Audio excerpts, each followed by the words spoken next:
Bobby, pwede ba tayo mag-usap? Sir, okay na yun. Hindi, gusto ko lang sana kasi Sir, okay na nga yun. May papakiusap lang ako sa inyo. Una, huwag niyo nang ulitin yun.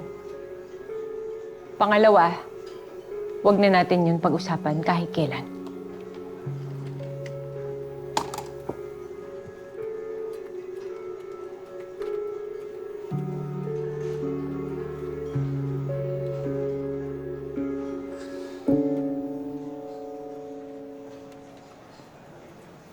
Cruz, paki-file to. Thank you.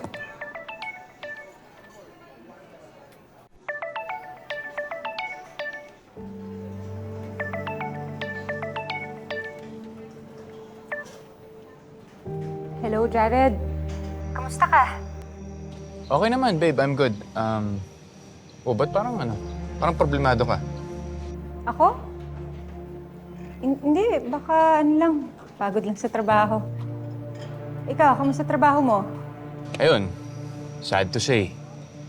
Nahuli ko nga yung mister ng kliyente ko. May kabit nga talaga. Ito yung mahirap sa trabaho ko, Bobby. Ang alin? Pag sinabi ko na sa mga kliyente ko yung totoo, alam ko kasi masasaktan pa rin sila. Mahirap talaga kapag hindi honest ang partner mo.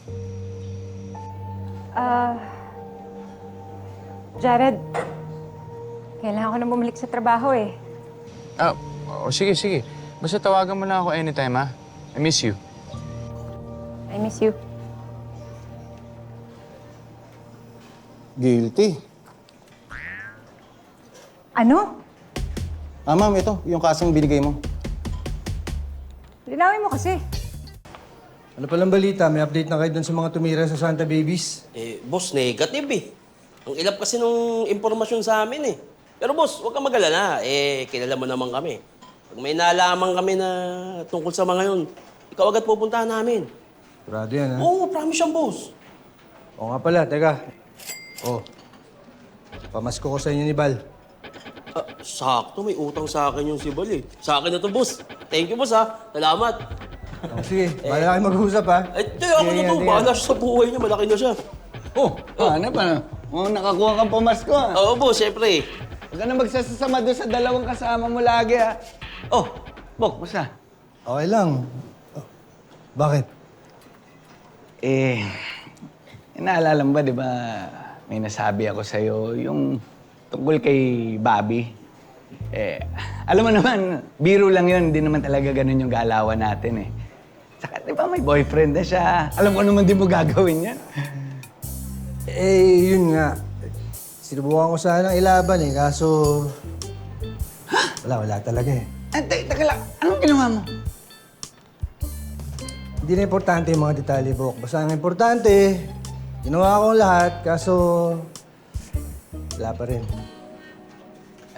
Isa lang ibig sabihin yan, busted ka talaga.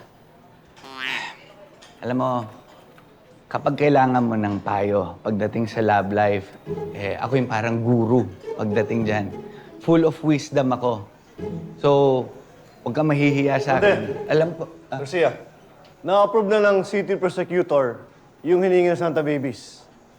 Konde, kontakin mo na si Boss Idol. Kailangan natin makuusap ang Santa Babies. Sige, Chief. Tawagan ko na.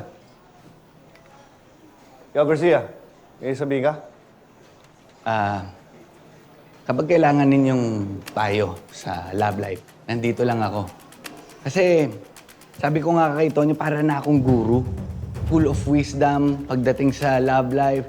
Kapag, halimbawa, ikaw, di ba, ang dalas mo sa mga Christmas party lately. Sige, sikat na ako. Ay! Kamusta nakakain ng fiancé mo? Okay lang, sir. Ay, kapag kailangan mo ng advice sa love life.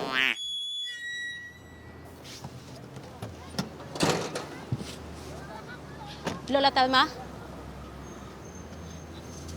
Ako po si Eli, segment producer po ni Boss Idol. Kilala kita. Yung boss nyo, yung tumatayong legal advisor ng mga Santa Babies. Ano pumasok sa isip mo? Ba't mo ako pinuntahan dito? Hindi ligtas. Ay, sinigurado ko naman po na walang nakasunod.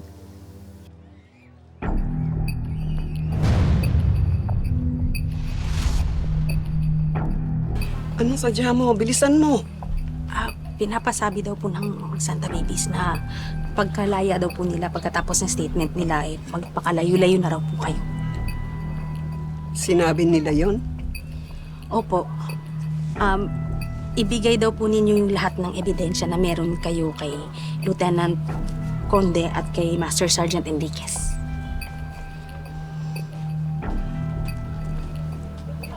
Sige. Kung anong sinabi nila, susundin ko. Sige po. Pero, Lola Telma, tandaan niyo po, kayo pa rin po ang masusunod. Tanungin niyo po yung sarili ninyo kung ipagkakatiwala niyo po yung ebidensya sa mga pulis. Kung yan ang bilin ng mga apo ko, magtitiwala ako.